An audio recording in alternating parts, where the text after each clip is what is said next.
Good afternoon, good evening, gentlemen. How are you all? Thanks.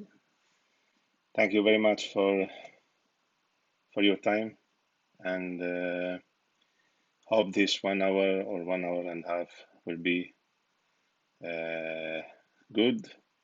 A lot of information, and hope you enjoy during this presentation. Okay. My name is Shadi Nassri, and I'm a landscape photographer since uh, 2006 and photographer since 1989, originally from Syria and living in Spain uh, since 22 years now. Okay, first of all, I will big thanks to HIPAA for the supporting everyone actually in the photography world and for a lot of training, workshops, and hard work really from their side, and especially in this moment. Okay, let me introduce you 5 minute. Sorry, by okay, here I am. Today, we'll this workshop will be like introducing to the panoramic images. Okay, this is like next step in landscape photography. We'll just talk about landscape. Okay, not cityscape because it's different. Only landscape. We will talk about everything about panoramic images in 1 hour and a half, the time we can get. This is the only time. We will keep like 20 minutes or 15 minutes at the end for your questions. And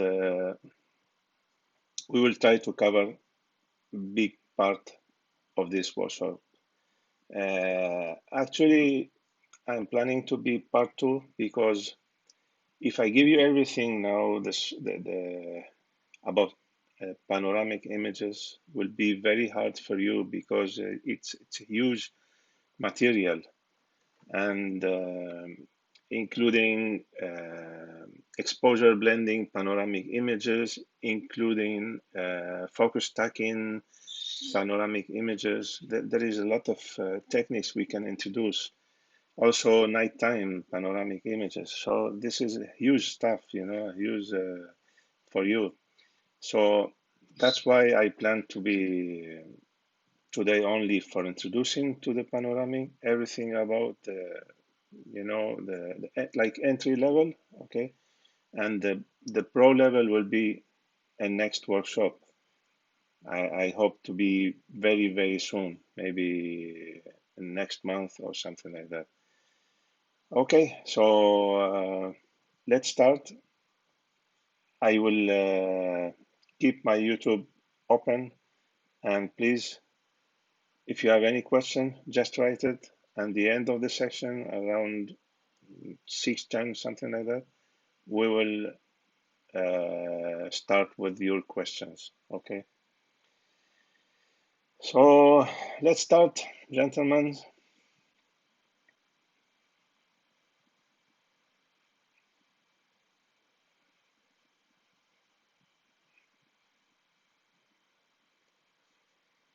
Okay. This workshop, I will try to get your landscape images in one more level. The next level, huge level, will be the panoramic images. Now it's very used now. I think since 2 years or 3 years back, a lot of photographers start using the pano techniques to get different images for, especially for the landscape, also for cityscape. There is a lot of technique now included in panoramic images, but if I told you what's meaning of the panorama is unbroken view of the whole region surrounding. So everything around you, okay, when you move your head 180 degrees or 360 degrees, this is pano view for you, okay? If we, like these images, but if I ask you what is panoramic pictures, so this is different if panorama. Panoramic pictures is capturing uh, an image in a wider format than the normal. So in this case, we include more and more and more subjects and lot of things in the from the nature in our image.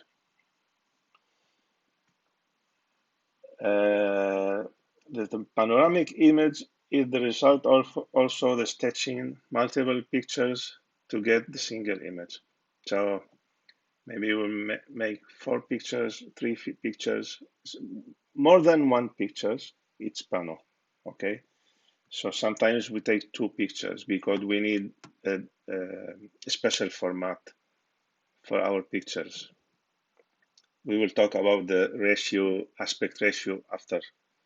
So the how many degrees, and it's depend the ratio, depend the view we have, or depend a lot of things.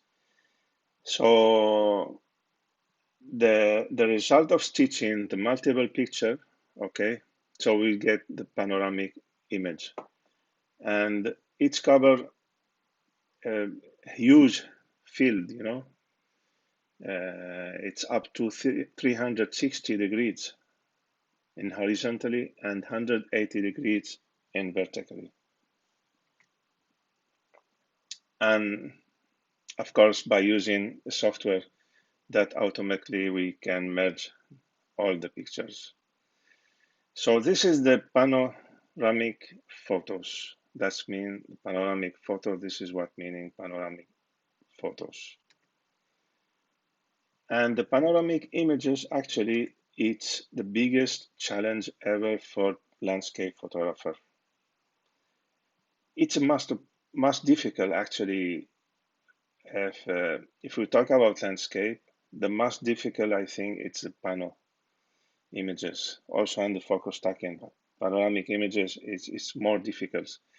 Why? Because we need special equipment. Okay, um, one camera and tripod it's not enough. We cannot get good image. Yes, a lot of people they make panoramic images with the camera and the tripod and nothing else. But I will show you next why we cannot take pictures only with the camera and the tripod. We need more equipment. This is one of the difficulty of the panoramic images. And the second, techniques. Now, at this moment, maybe there is 4 or 5 techniques for panoramic images. Not the only normal the pano image we know, just we put the camera and we move the camera 180 degrees or something like that. No, there is a lot of techniques. I can include 3, 4, 5 row of image in my pano. So this will be huge panoramic image. I will show you next. We will talk about this next. Also, for the pano, there is a lot of planning. You know why? Because the panoramic images were taken 180 degrees or 360 degrees. I have 360 degrees image. So we have to plan everything, light, the colors, the sun. If we shoot in on the night, we have to plan the Milky Way, where starting from where and ending from where. We have to plan the composition. It's very difficult make good composition for the panoramic if we have more subjects, not the foreground only. If we have the sky also, if you have Milky Way in the picture. So really, it's a hard job. Lot of time spending for planning. We have to visit the site maybe days before, maybe weeks before, maybe months before, because we need to plan everything.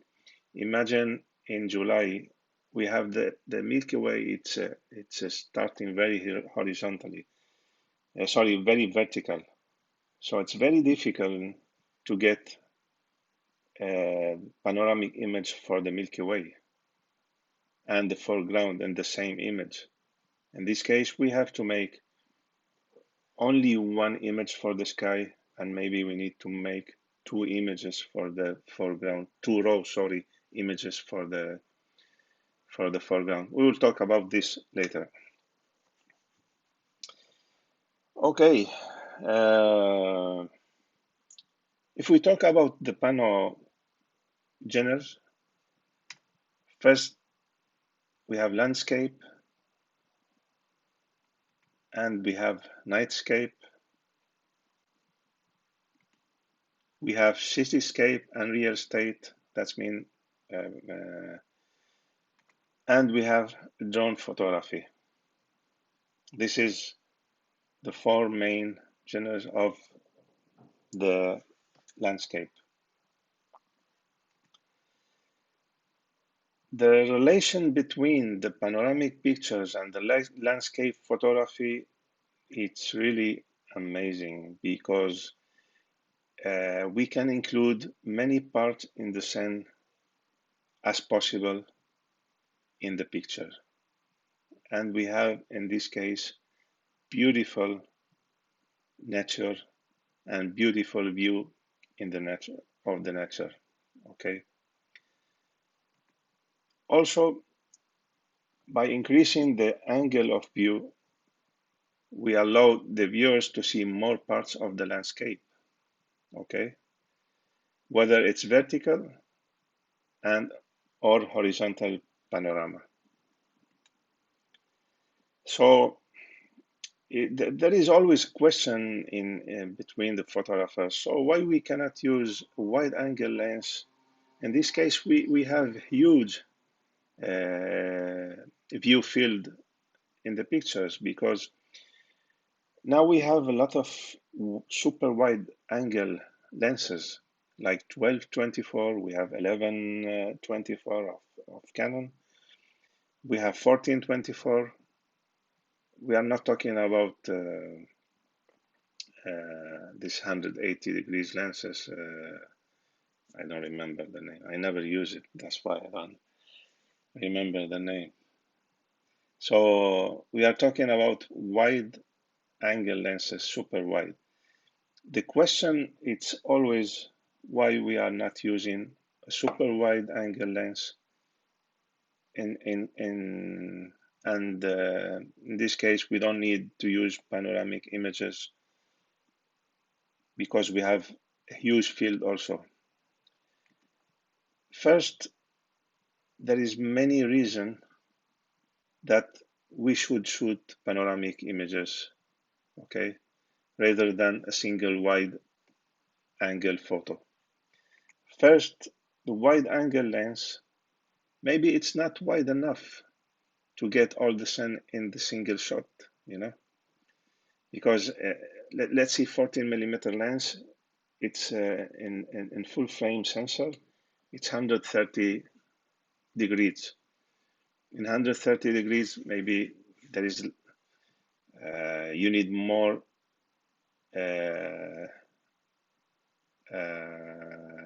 degrees to get more field in the picture. So that's why we need panoramic images. Also, the lens distortion can be more in the images because the lens distortion occur when the wide angle lens is used normally. I will show you the cases when the wide angle lenses is not getting any distortion in the picture. I will show you later that. Also, the panoramic image created from multiple pictures. So it's more larger than single shot. And for that, also for printers, it's better. If you want to print your picture in huge size and you need more details, so we use panoramic images. My work normally, it's 80% of my pictures are panoramic. 80% pano images I did. You know why? Because I need more quality. I need more details in my images. I need maybe it's enough for me with 40 millimeter. I can get all the view. But if you need more quality, go for panoramic image. And also the wide angle lenses, it's very expensive, very, very expensive. If you need good quality lens, maybe you should go to 2,000 euro, 1,500 euro, something like that. But if you have standard lenses, okay, you can do panoramic images with less money, you know, so you can save money.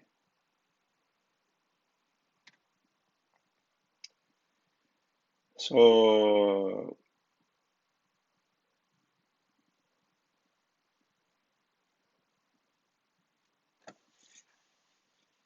landscape photographers always thinking to include many parts of the scene as possible in the pictures.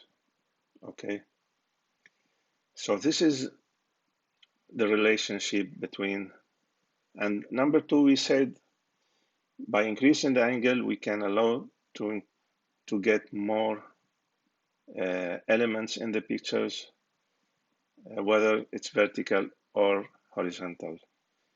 And the third point, this angle can be increased by using super wide angle, okay, like 10 or 12 millimeter. But the distortion effect, especially in architecture photography, will affect the picture. That's why I'm not recommending to use one shot with wide angle, especially for cityscape. It's better to use panoramic image to make pano, because the distortion of the wide angle, it's very huge. I will show you something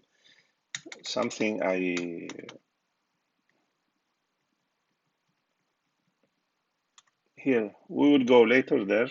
Okay. Look in the middle curve. If the lens it's centered in the middle, as you see, the curve is this, it's very centered. So the line will be straight. There is no deformation there. Okay. But if we go to the right one, if you push your camera down, so the curve is changing in this case, and the line will be changed also, will be distorted to the left. If you move your camera down, the lines, straight lines in the image will be distorted to the left. And if you push your camera up to the sky to get more sky and less foreground, so the straight line in the images will be distorted to the right. So that's why we will talk later about that. We have to always keep the camera straight and the lens to be centered. Never push the lens down or up if you are shooting cityscape. In the landscape, we don't have this problem actually. Yes, we have some distortion in the edges normally, but not this big problem we have. So the main problem in the landscape, if you have people including in your image, so in this case, if the people, it's but making one shot only, not panoramic images. If the person it's in the corner of the pictures. It depends of the camera. If it's up or down, it's have more field of the sky or the foreground. So you'll get the person it's distort whether to the right or to the left. So this is the problem. But if you make panoramic image with a centered wide angle lens, okay, you will never get this distortion. I will show you image, including people. You see this one. This is the final image after stitching, and you can see the person here. It's straight. There is no deformation. Even you can see I have two parts for the foreground and only one part for the sky. So I don't have any distortion. The only distortion I have in the edges, you can see it's a little distort the picture from the edges right and left because of the lens, but the element doesn't show any distortion. So this is mainly the reason why we use panoramic images, not at a single image with super wide angle lens. Please, if you have any questions, okay, just write it. I will back later. I hope I can cover all the questions later, okay? Also, there is something very important to make planification to our images, and it's the aspect ratio and angle view, the view angle of the image. So normally the best ratio is the aspect ratio. What's mean the aspect ratio? The sensor of the camera, our sensors, if you have a full frame camera, it's 3:2. If you have media format, you have 4:5 or you have 1:1. It depends the camera. If you have Panasonic, for example, you have 3:4 aspect ratio. So this is the aspect ratio. For panoramic images, I prefer to use the 2:1. Also 1:3, it's good ratio, especially for 360 pano image. But what about the view angle? There is no rules for the view angle. It depends what you want to include in the picture. You want to include more elements, you need more angle, you can go for 360 degrees. But in this case, be careful. We will talk about this in the next level of the workshop.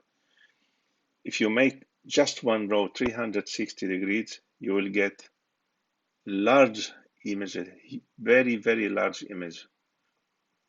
And this will be, you cannot share it even in Instagram or Facebook or any place because it's very large, maybe it will be something like 7:1 or 8:1. I saw one picture one time, it was 122:1. It's like 120 meters the picture was. I think it's not the largest one in the world, but it's one of the largest pictures in the world. So this aspect ratio actually is 2:1, this one 2:1, and this one 3:1. This is for panoramic. This is what 270 or 320 degrees, I don't remember actually. Was a huge field. This is this is 3 row of panoramic, 3-row pano. So I take 3 row by 9 picture each row, so 36 photos. But this one, it's only 1 row, and this one, only 1 row. regarding the Milky Way and the panoramic photos, so it's different. You can make one raw panoramic image with Milky Way, but should be in May or 1st of June, something like that, end of April, May, 1st of June. Because after that, when the Milky Way rise after the sunset, will be more vertically. So it's really difficult to get everything in one picture. In this case, you should make just one image, just one row for the Milky Way. Okay, but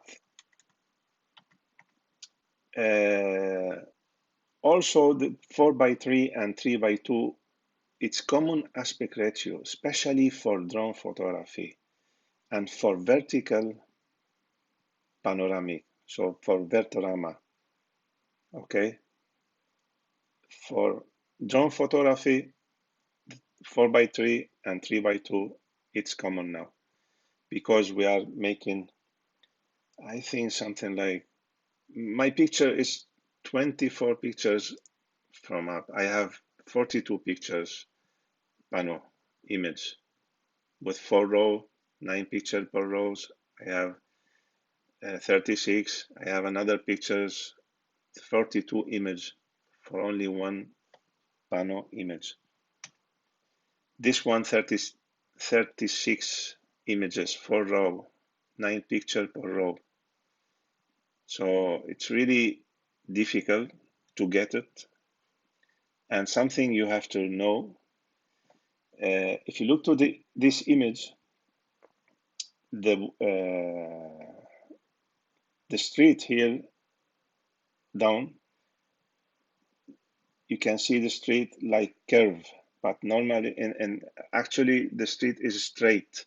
There is no curve there, but the effect of the lens, of the drone lens, because it's the first row, it make it like curve. Also, this picture is showing the same, the road in the beginning of the pictures, also it was straight in the image, not so curved like here we have a big curve. So this was an issue, but it's not issue for us. It's good. It's help us to create better composition. And also this one, this is 4:5, and this is also 3 rows. Sorry, this is 3 rows, 9 pictures each one. So it's 27 or 28 images, this panoramic. So we can conclude that the aspect ratio is depend what you are shooting. It depends the time also. For night photography, if you have Milky Way, you need more rows. If you don't have Milky Way, so in this case, maybe 1 or 2, it's enough. And this also depends the lens, what you are using. If you have a super wide angle lens, you need to, and you want to make pano images, maybe 1 row, it's enough for you. If you get 2 parts for the sky and 1 part for the foreground.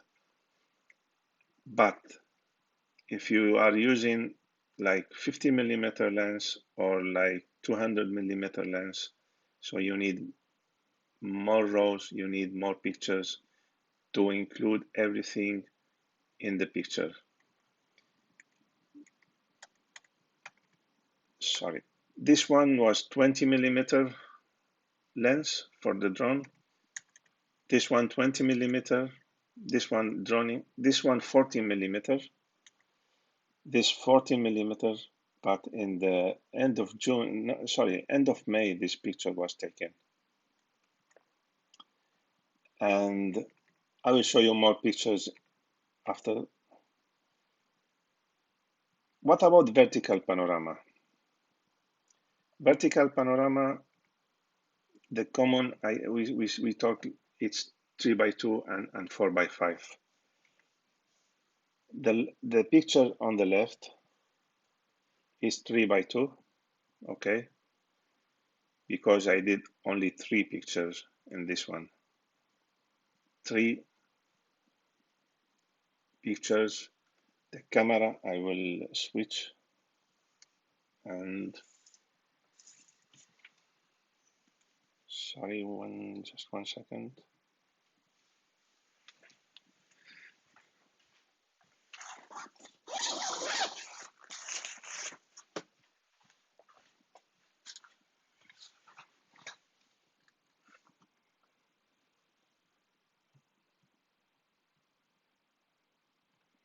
Okay, for the panoramic vertical panorama, this is the camera should be in this position, okay, not in vertical, so in landscape position, and we take one down, up, and up, okay, so like this, we rotate the camera.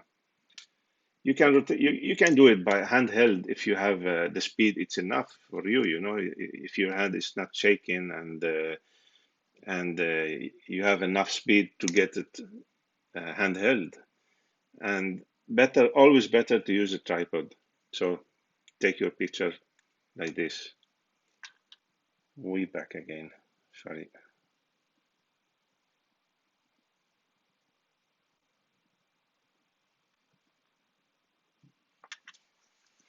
So this is the vertical panorama.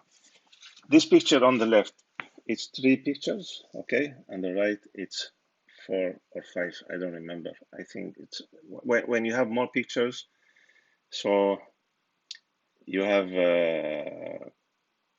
the aspect ratio is changing, okay? So why the left one is 3 by 2? Because I take 3 pictures, something like that, and it's like vertical normal picture. If you have more picture, the aspect ratio will be different. So now the common question, and many photographers ask me, what the best lens for panoramic landscape photography? There is no best lens for panoramic images. It's everything that depends the view you have in front of you. It's also depend how far the subject from you. Also, it depend the final result where you are going to use this picture. Just for you know, for Instagram or Facebook, so you don't need any huge image. It's enough with the wide angle lens or 18 millimeter or 24 millimeter. It's okay.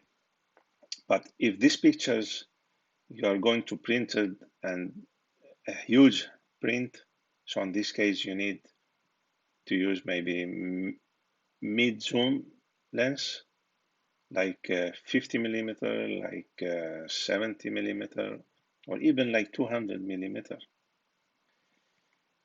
So there is no lens, best lens for landscape, for panoramic landscape, okay? Normally we use the wide angle lens because we need to include more elements with one single row of image, okay? But if I don't have enough money to buy a good lens, in this case, I can use 50 millimeter lens. I show you why we are not using the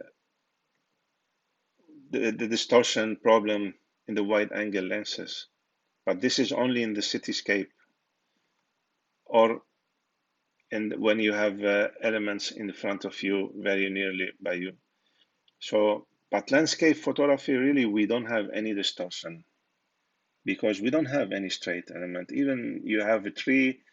Okay, when you make panoramic image with the wide angle lens, will be corrected when you process this picture will be corrected automatically. So I never faced any problem using the wide angle lens, but sometimes I'm using zoom, maybe 200 millimeter. In this case, this is 200 millimeter. You need a special gear for 200 millimeter because one single row it's not enough for you. You have to make 2 rows, and maybe you have to make 3 rows to get all the element in the image with very high quality pano image. Sorry. I will show you some pictures using different lenses, okay? So the type of panoramic pictures, we have vertical panoramic, like this one. We have horizontal panoramic, and we have virtual tour of 360 panoramic images.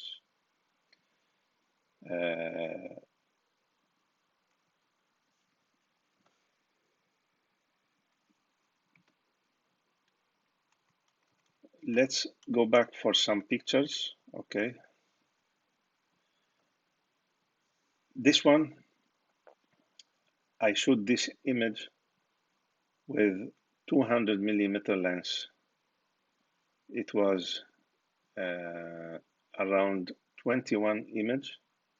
Always we take 2 more images for the first row, for the lower first row, okay? And I use 200 millimeter for this one, 2 rows. So that's why I told you that it's challenged. Really, it's a big challenge for the photographer to do panoramic images, because you want to make something different, something unusual. So you need to apply more techniques in your pictures. So this is one. This one, it's exposure blending and panoramic images. I take, for the sky row, I take two pictures with different exposures. For each pictures with one exposure, 2 exposure. You know, each frame with 2 exposure, only for the upper row of this image. And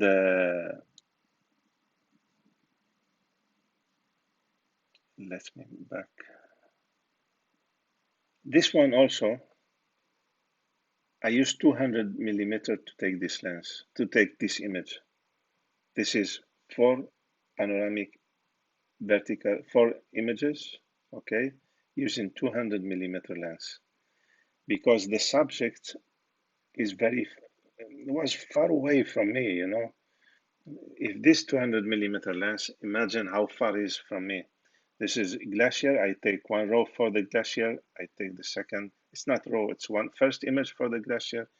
The second image for the mountain. And here, the third image I take for the mountain.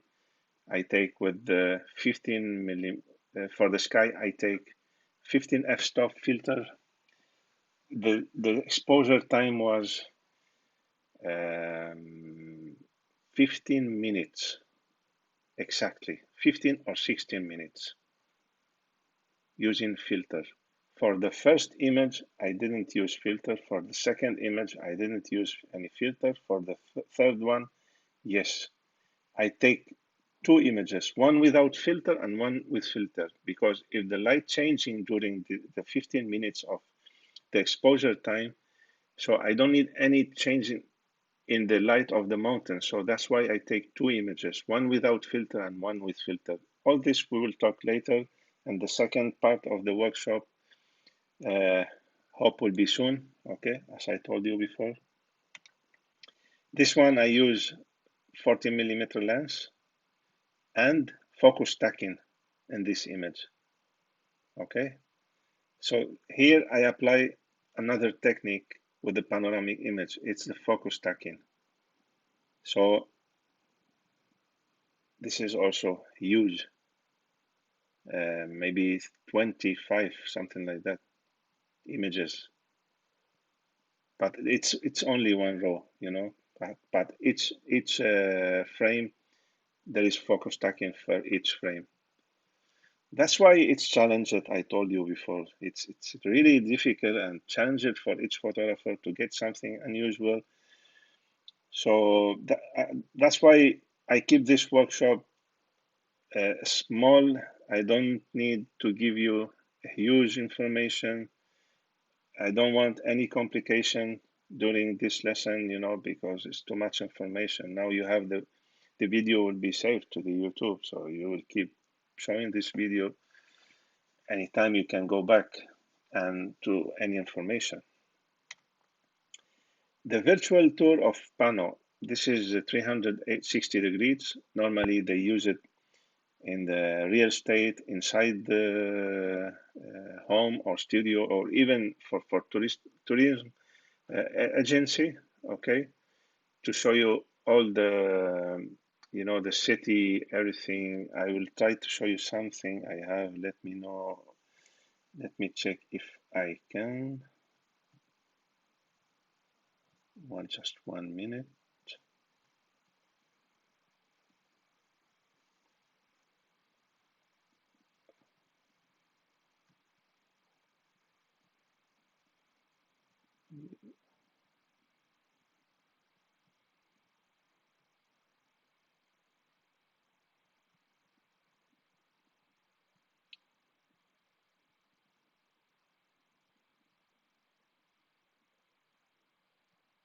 Well, it's not possible. Let me take this one. No, it's,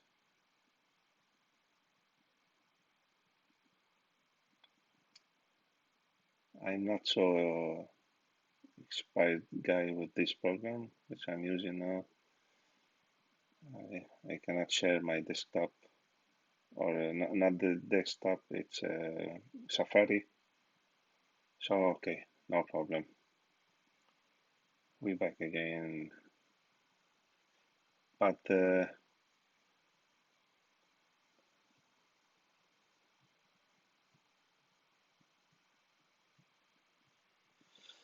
okay, we back again.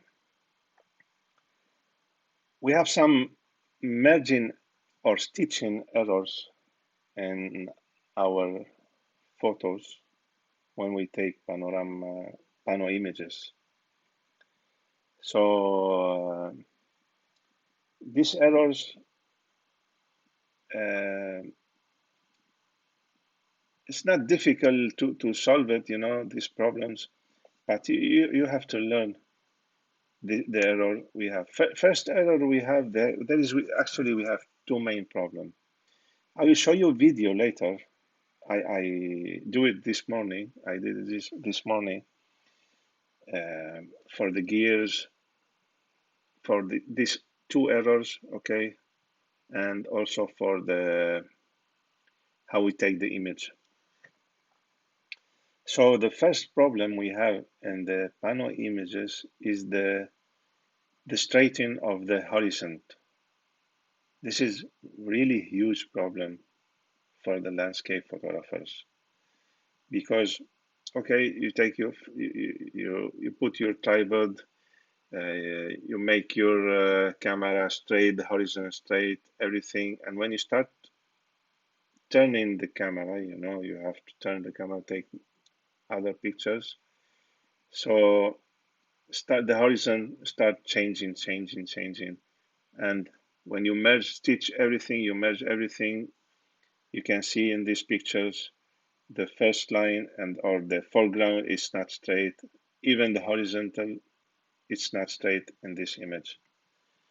The second one, this is the big challenge and big problem really for the photographer, is the parallax error. I don't know if you heard about it before. The parallax error, you can see in my right image, okay? When the Photoshop stitch the image, it's distort everything, even the horizontal line, because you're trying to stitch everything right, because if all the lines good, but in this case, because I'm not using, I have parallax error in this picture. I did it only for you to learn the problems, okay? But the common problem, especially in cityscape photography, is the lines. If you see the left pictures, you see the line, it's cutted. So it's not straight, it's not matching one line with the other. What's mean parallax error? Let's back again to me. Back again to me. Let's talk about parallax error. What's mean parallax error? The parallax error, imagine you put this here, okay? If you close your left eye, you see this case in one point. If you close your right eyes, it will change, the position of the case will be changed. This is the parallax error. If I back again to the presentation,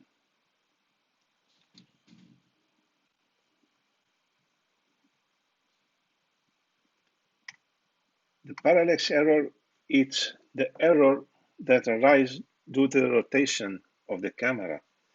When the camera rotates in a point, over a point, it's not the nodal point. Also, we will talk about nodal point. What is the nodal point? You see, now we start with big errors in the panel images. It's big problem. You have to solve this problem, but very easy and very cheap to solve it. It's not expensive. So the parallax error, normally the parallax, there is this view error. For human, we have our parallax error. When you put your finger in front of your eyes and close your left eyes, you see the finger in one place, okay? And when you close the right eye, your finger is changing. It's different place, It's not the same place. So the same thing happened to the camera when the cameras rotate in not in the point. It's not the nodal point or the center of the lens. Let's see. Let's talk. Let's see the nodal point. It's the center of the lens. This is the parallax error. You can see the star in front of your eyes. Your left eyes will see the stars in the blue box, and the right eyes will see the star in the red box. So this is the parallax error. In the camera, the left image, you see the rotation over the body of the camera, okay? Not over the lens. So here we have three view. Not we have one view, we have three view. I will show you later video. I made 2 videos for this. I need you to understand everything. Okay. If you go to the right one, yes, we are rotating the camera over the center. The same with the right pictures. In A, the camera is rotating in the nodal point or the center of the lens, and B, it's rotating in the center of the camera. That's why we have different view, like your eyes, I told you before. Let's go here to the video. Check the video now. Before we start, I put here 2 deodorant bottles. Okay. There is this one Bosch in front of you, and in the back side of this bottle, there is another bottle. Okay. So I keep the camera normal over the body, and the camera mounted in the tripod over the body, okay, in normal position. And I rotate the camera. Look, the view is changing. Okay, the view is changing. When you take it to the right, the view is changing. You can see the bottle. Even if you take it to the left, turn it to the left, just rotate the camera to the left. Also, it's changing. So the view in front of you changes. because we are not rotating the camera in the nodal point. So this is the parallax error, okay? I will show you later another video of that. So what is the nodal point? We should rotate the camera over the nodal point, not over camera body. So the nodal point is the perspective center of the lens. All the waves, light waves, meeting in one point in the lens, and this is meeting point is the nodal point. How we learn, how we know, sorry, the nodal point of our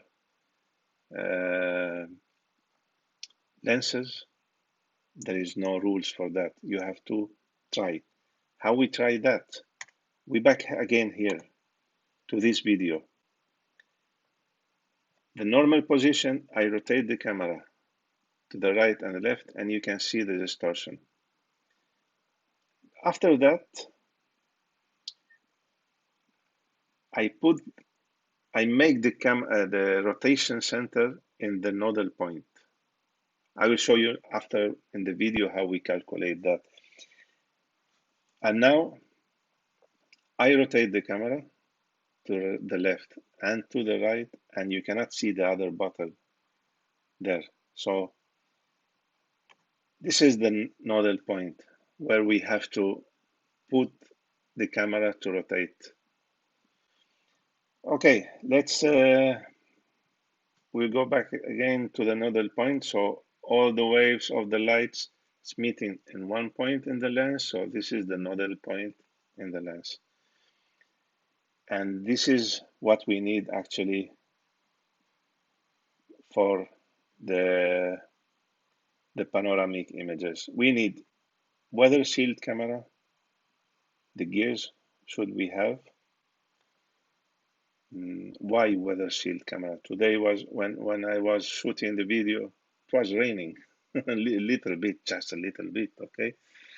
So I need my camera to be sealed. Okay, it's more expensive, but it's a safety for you. You know, you are insured. It's like insurance for your gear. You know, it's if the camera it's weather sealed. This number one. Number two, we need a tripod. I will talk again to all of this in the video. Okay, so this is just introduction. And we need a study tripod, really.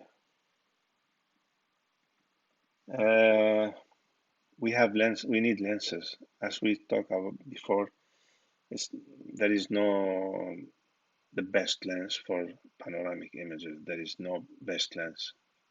All lenses, are good, sorry. But you should learn how to use each one and depend of the aspect ratio you need, depend of the view you have in front of you, and depend of the final result of the image, where you are going to use the final result. If it's in Facebook or Instagram, so this is maybe cheaper lens, it's okay. But if you are professional and you need to print this image, so you need a good lens in this case, and maybe you need a zoom lens to get huge image for that. We need a level base. I will show you later what the level base and nodal rail. We're back again to the nodal. You see, this is the nodal rail. You can see where the camera is fit on. There is like rail here, so this is the nodal rail. In this case, the rotation of the camera, it's not over the body, it's over the lens. We will see that all that in the video later on. And for sure, we need a shutter release. If you are Nikon user or Canon user, you can use your touch screen like like you can just touch the screen. You'll see that in my video.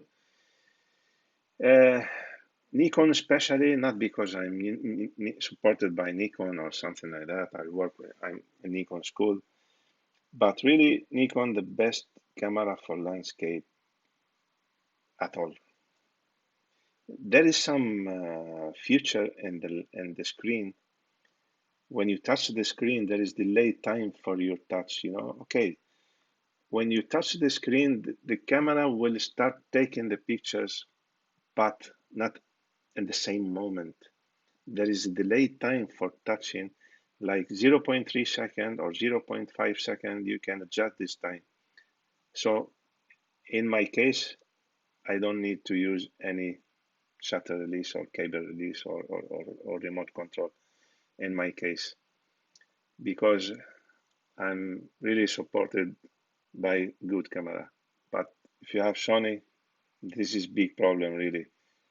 And also it's big problem for take panoramic images you need, because if you use L bracket, you have to put the cable in the bottom side of the camera here, where the L bracket is fitted. So really it's problem to take panoramic images. You need to separate, make a big separation for L bracket in your body.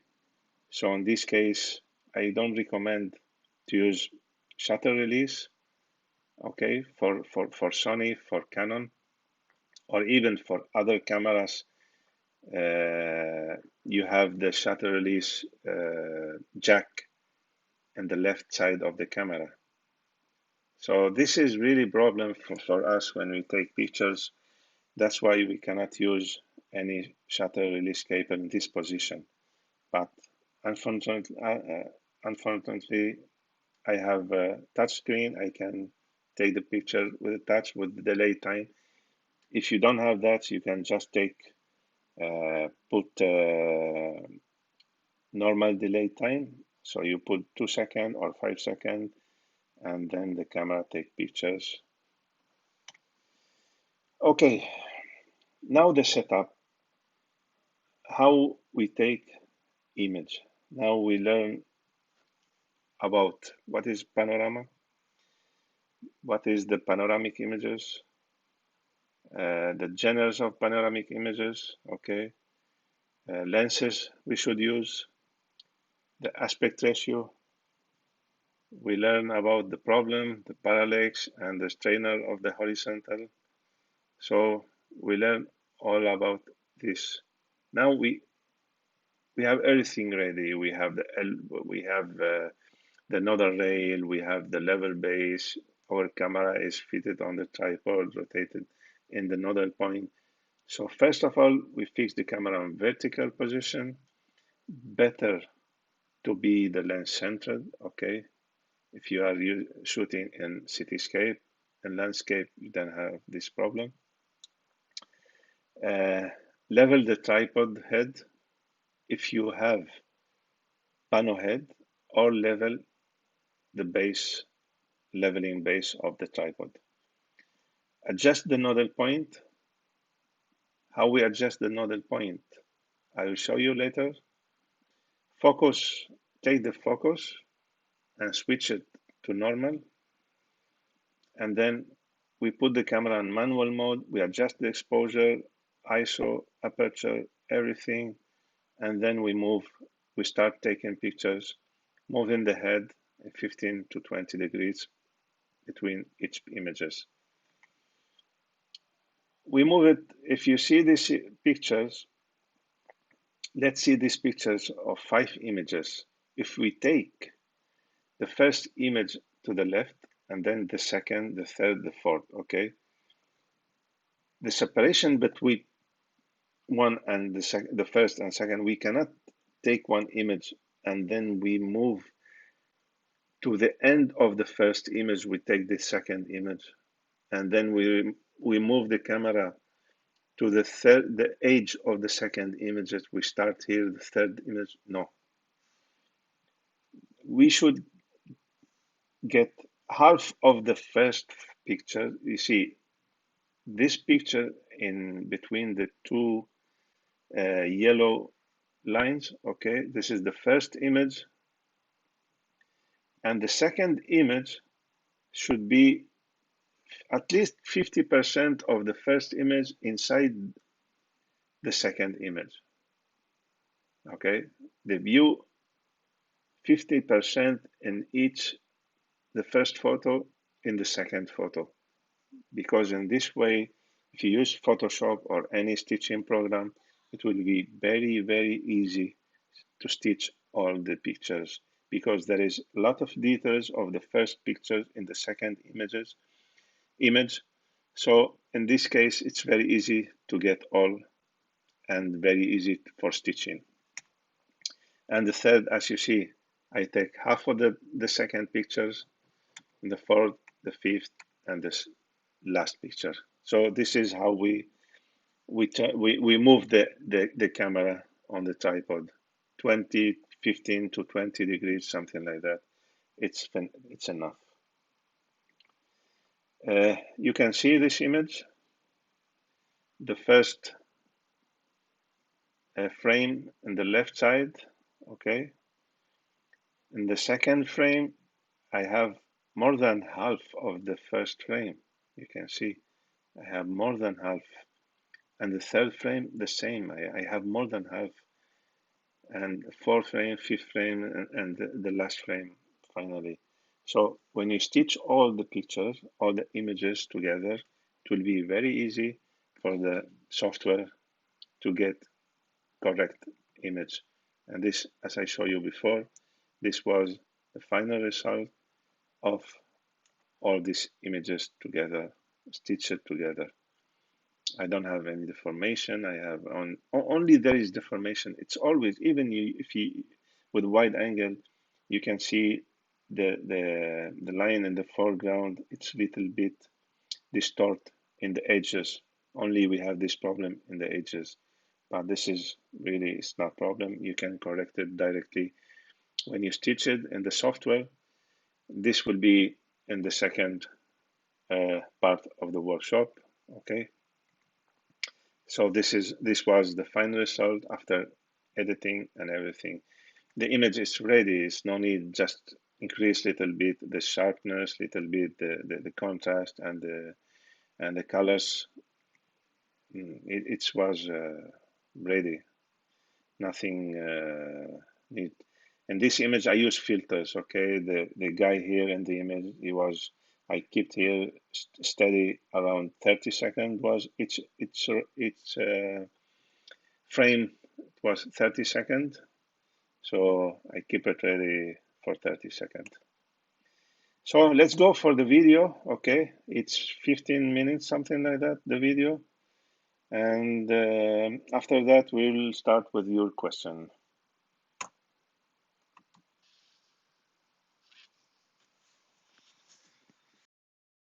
About panoramic images, and I will show you now the tools, gears, techniques, but this is only like introducing to the panoramic images. I'm not talking about deep panoramic images because we need a lot of time, as we said before. So let's start. Let's talk about gear. What kind of gear we need for the panel.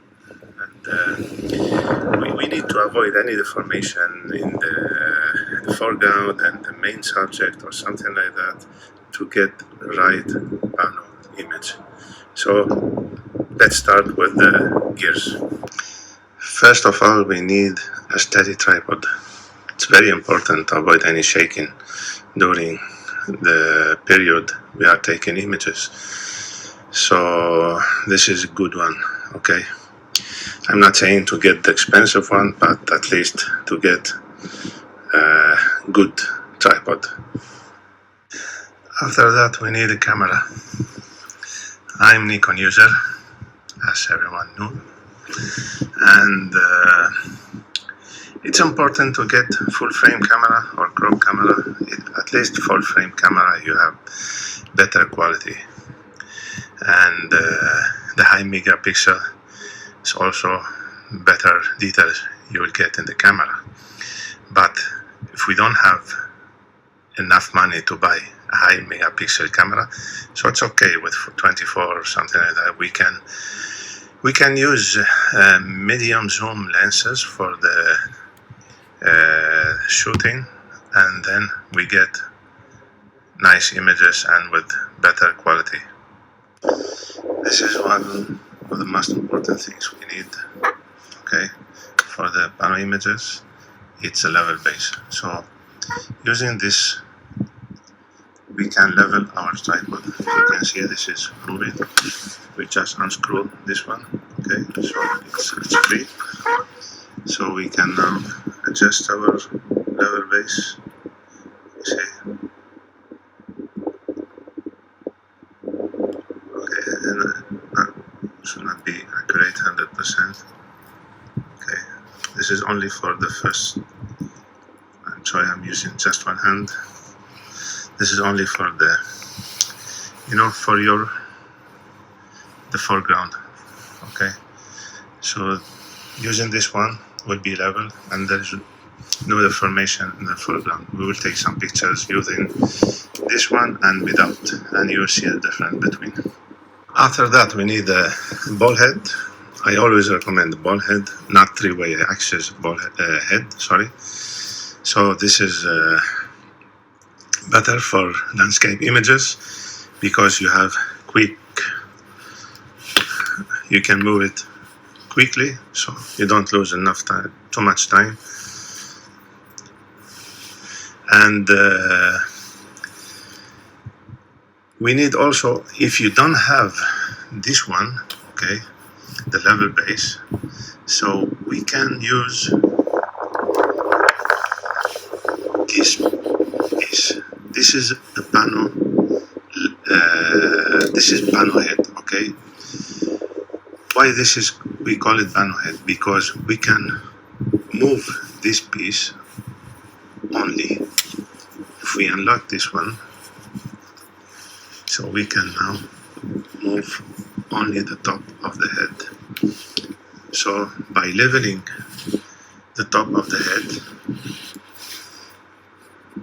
like this, now it's level almost, okay. So now if we turn the camera, now we close this one. If we move the camera, it will be always leveled and we don't have any deformation in the foreground. So this is a cheaper solution, the pano head, cheaper solution, this one.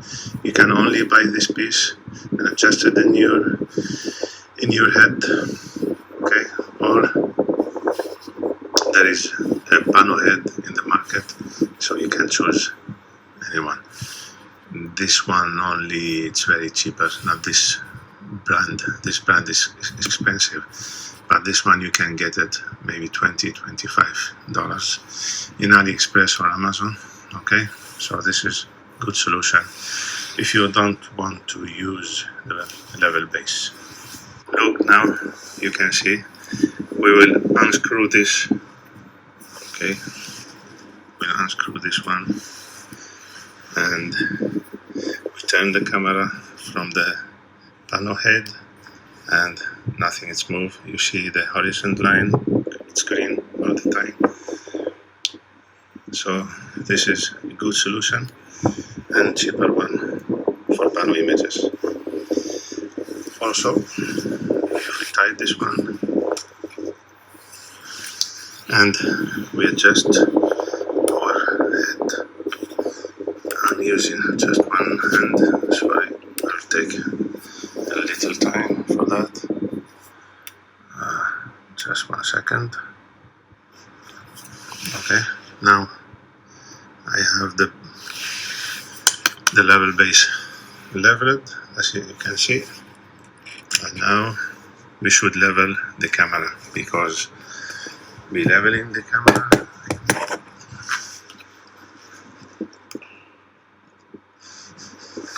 Now we have the camera leveled. We just close this one and open the rotation of the ball head, and then we can start rotating. See the horizon line, it's green all the time. We can see now the rotation of the camera, it's over the sensor. So the rotation it's on the camera. It's camera rotated. Okay, that's why we have the parallax error. Okay, the parallax error, we get it when the camera rotate over, when we rotate the camera over the body. Okay, so we need to rotate the camera over the center of the lens. Which point is, I will show you video in the continuing, and I will show you how to calculate the parallax point. The parallax point, normally, or nodal point, it's the light where we meet inside the lens. All the rays of the light, it's going to the lens and it's meeting in one point. So this point, it's the parallax point, or sorry, nodal point of the lens. So for that, we need to use a special gear to keep the camera rotating over the nodal point, not in the camera body. So I will show you which piece is. So this is what we need. You see, it's a rail with a clamp, quick clamp. Okay, we have a different solution in the market. This is expensive one, but we have for $20 or something like that. It's cheap one, so it's very important. Let's see how we use it. So this is the normal condition. Forget about it, okay? And now we already put the nodal rail, we call it, or pano rail, you can call it. We can move the body of the camera in any point we need. I always recommend, this one is 192, it's enough for super wide angle, okay? I normally use with my 14 millimeter. I have to put it at the top at 188, something like that. So I just close, and then we can rotate over the center of the nodal point, or the center of the lens. Now check the distance between the towers and the wall here. In normal condition, the camera is rotating over the camera body, okay? So if we start rotating, look at the distance and how it's more bigger now from between the tower and the wall. And if you go to the other side, distance now it's smaller. So this is the parallax effect. But if we screw up this one and take it the normal position, and then we start rotating the camera, check the distance between the tower and the wall, from between the tower and the wall. So the distance, it's always the same. Nothing changed, okay? Okay, now let's start to set up the camera. First of all, if we are using pano in this place, it's huge. It's a laboratory university here in northern Spain, and it's symmetric, the right to the left, and we have the small towers in the middle exactly, and we have to search about the middle line always. If we check the tower, so we have a line, it's coming, this one, to the center of the door and to the center of the tower. Okay, this line. So I have to put the tripod in this line and check distance between right and left, almost a little bit to the left. Okay, now it's centered. We have centered tripod to get symmetric image. This is number one. Number two, we have to adjust our level base. Okay, if we don't have the level base, so we have the panel head, we adjust the level of the camera here. the level of the pano head. Number 3, we have to calculate the nodal point about our lens. The 40 millimeter is here. If we use 2470, 24 will be exactly here. 70 millimeter will be here. Also between 10 and 11. I already calculate everything about it. But if we have 200 millimeter lens, in this case, we don't need to use this one. Okay, because it's close to the end of the lens where the light in the 70 to 100 millimeter lens. So if we use it about 200, but if we use it in 70 millimeter, as I said, we have to put it exactly here. So after calculating the nodal point, so we are ready now to take picture.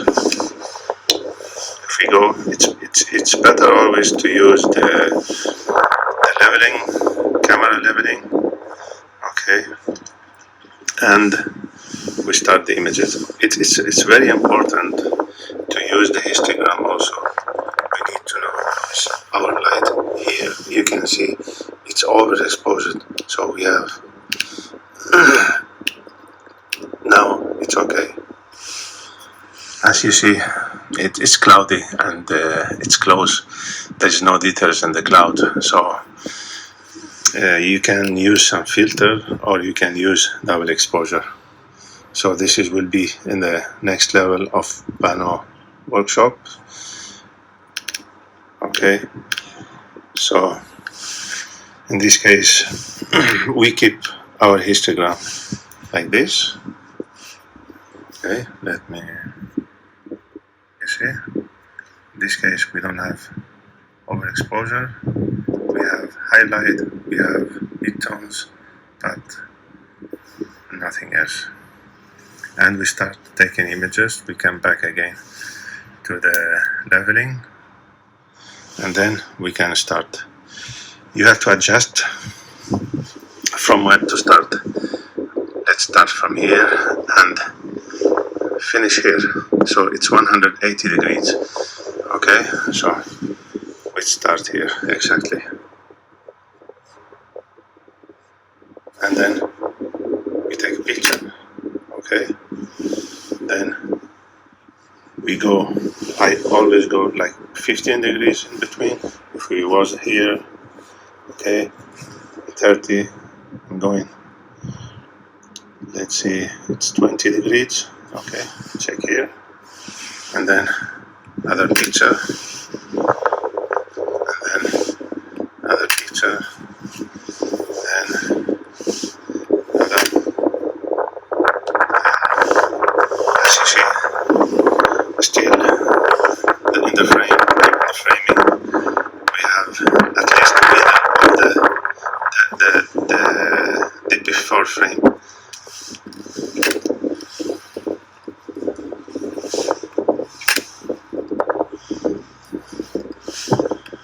And our last shot, this one,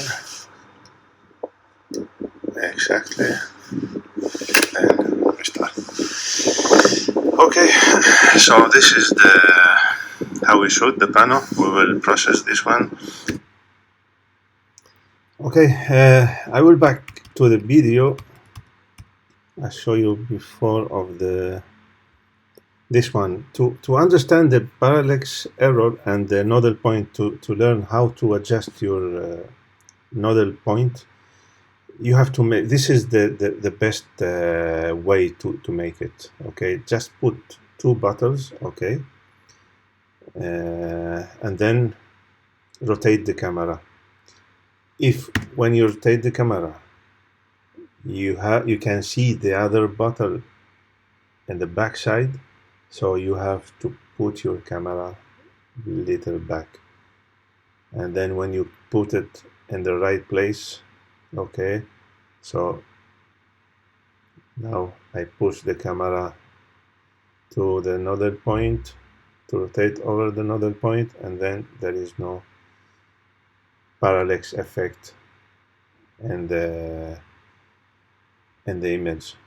So there is no rules for the nodal point. Okay, there is no, you cannot calculate by math the nodal point. Sorry, so you should do it by yourself. You should for each. So if you have the panel rail, okay, you can mark for your lenses. Keep mark for all your lenses in the back side. So you put in 40 millimeter, you have, for example, 188 centimeter. If you go for 24, you will keep it in 160, and if you go to 70 millimeter, it's 110. So like this, you just put mark in your nodal rail, and then it will be easy for you when you use it on the field. You don't have to calculate or something like that. Just keep it in when you where you mark it, and that's all. So this is how we calculate the nodal rail. You can see a lot of video in YouTube or for how to calculate in the better way, but really believe me, this is the easier way to know where is your nodal point, sorry, of your uh, lens. If you have a zoom lens like 14-24, so you have to calculate for 14 and for 24. If you go to 16 millimeter, it's okay, no problem. It's like 14 millimeter. If you go to 18 millimeter, maybe you can move it just a little bit, but it will be not this problem also. But when you are more near of the 24 millimeter, like 20 something like that, so it's better to go to the 24 millimeter position. So this is everything. The time, it's 1 hour almost and 23 minutes, and we have 7 minutes, something like that, or 15 minutes. We can go for 15 minutes more. If you have any question, I have two questions there in the beginning. So the first one was the better format we can use the panoramic images. So he said RAW or TIFF or JPG. It's RAW always the best, because you have the raw image. You can do what you want in this image. You can manipulate everything, and you have all the information, everything. It's better always to shoot in RAW, not only in the panorama, in all types of photography. But yes, if you have, the second question was if you have 3 or 4 or 5 rows, so you need a big laptop or big computer for that. Yes, you need. Actually, I have problems sometimes with the huge panorama, like 40 images, because after stitching all these images, the size of the file will be almost 1 giga or 1.1 giga. If anything you add in the picture, any new layer you add to this image, will be increased the size to 2 and 2.5 or 3 or 6 or 6 giga. It's a huge image.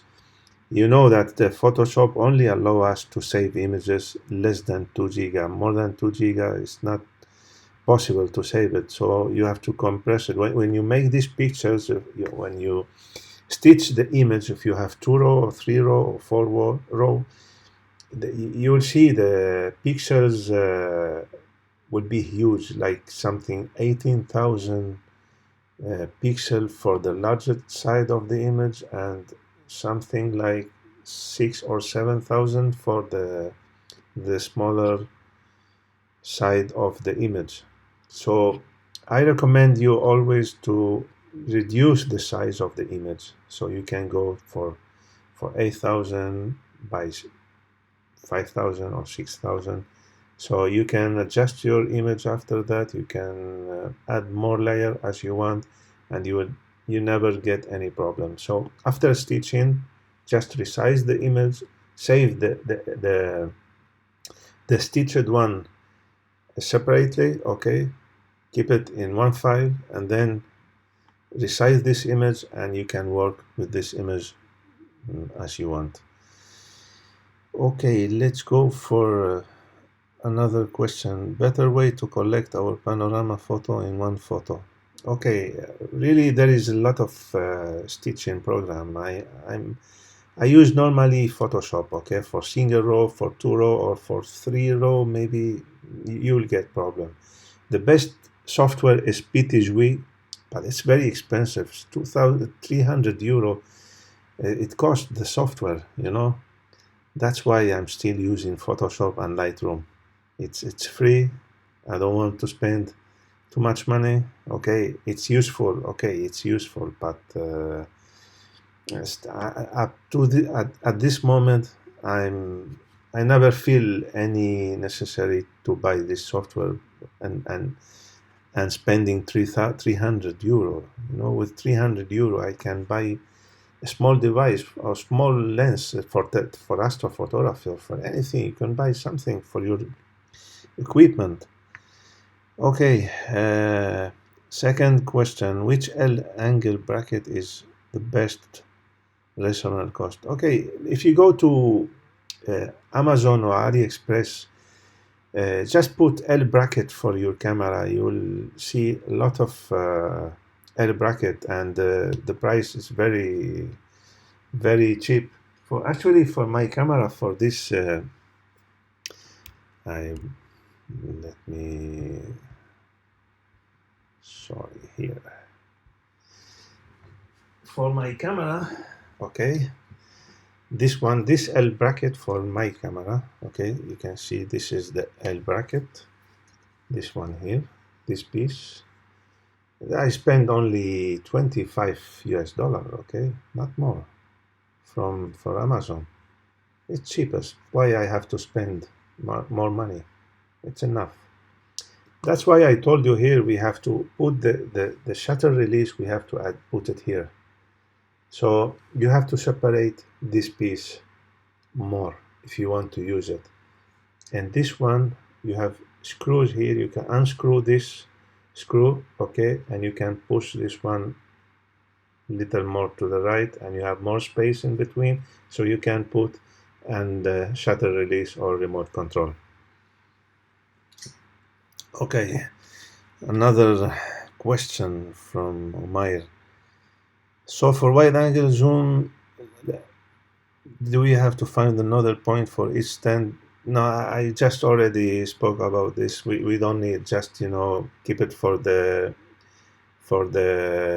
edges of the range of the lens. So it's 1424. So keep for 20 millimeter. Okay, for 14 millimeter. Sorry, and for the 24 also search about your nodal point. Not for each millimeter you have to do it. Okay, and Jaime from Spain, he said, what application do you use for merging in Photoshop? We already talked about this before.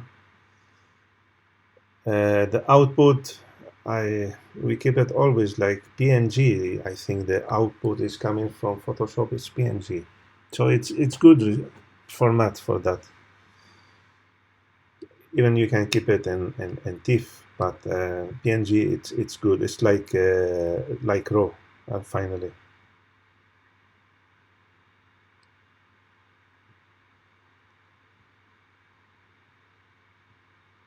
And another question: if we take pano picture but the shutter more than 1 minute, the motion of the cloud will affect the picture. And what the best solution? Okay, the best solution, never go for more than 30 seconds or 1 minute in panoramic images, because the movement of the image, the clouds, even if you have northern light or aurora, you will get some error during the merging. It's not so visible, the error, but I will show you an image. Okay,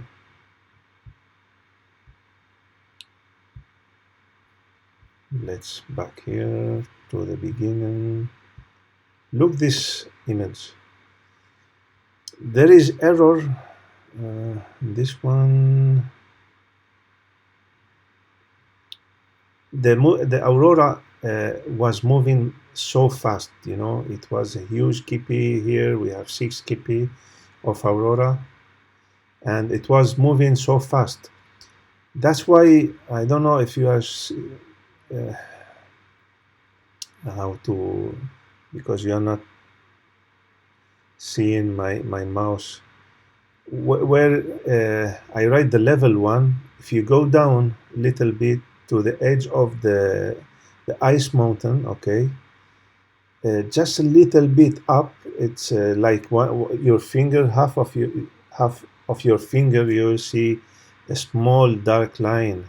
It's a horizontal small dark line. This was problem of the stitching because the aurora was moved a lot. But if you have more than 30 seconds, in this case, yes, you will get more than 1 minute. Yes, sometimes you will get problem. If the clouds are, there is separation space between the clouds, okay.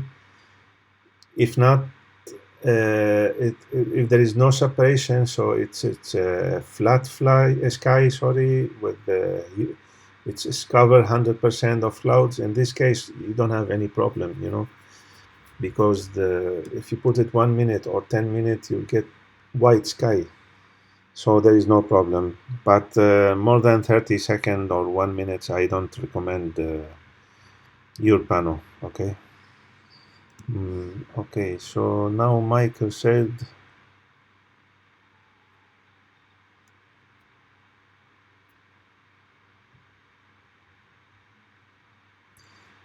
how do you maintain as much quality of this image when posting to online platform?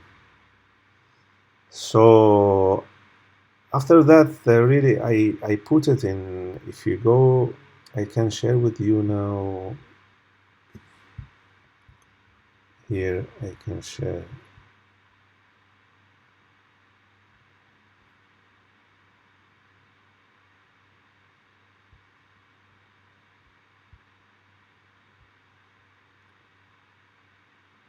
Photoshop. Just 1 minute. Yes. Okay.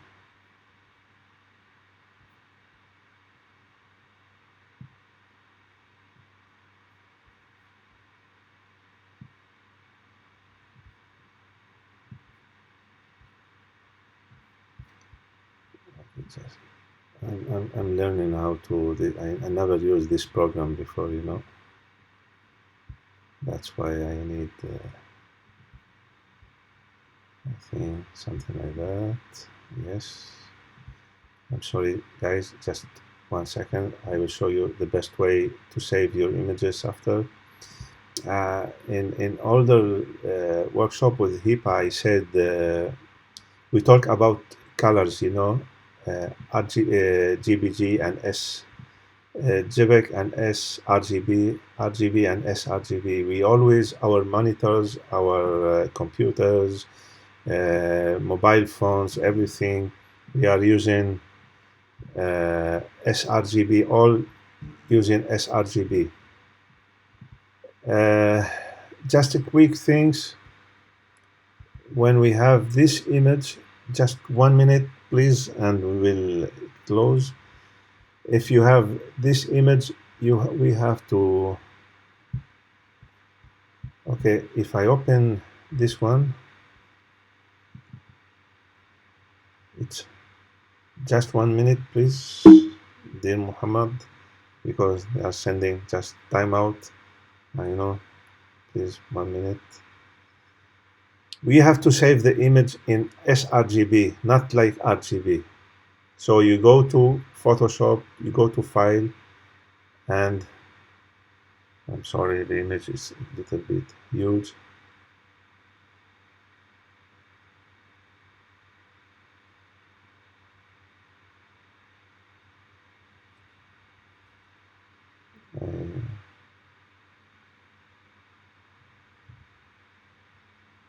And Zubair, he asked me which portal or website best. There is a Pano Award. There is a website. It's called Pano Award. Okay, and this the biggest award for panoramic images. Okay, so there you can see a lot of pano images. So let's see, if you want to save this image, you have to flatten the images first and then go to save as. Okay, and not save as, to go to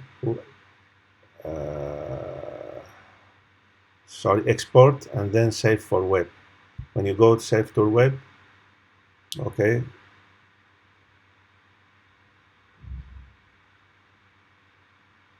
and here you can resize the image, you can make it, you can put it the size which you like, okay, what you like, and then save, and it will save like sRGB. Okay, this is the most important thing, to save it sRGB for website. And this is how you save your pictures. So guys, really thank you for your time. Okay, and I'm really happy to be with you tonight. Okay, so again, thank you very much. If you have any question, you can go back. You can ask me in my Instagram,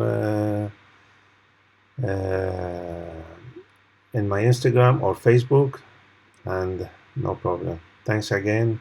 Thanks for hip hop for this workshop, and see you soon with the second level, inshallah. Thank you guys. Bye bye.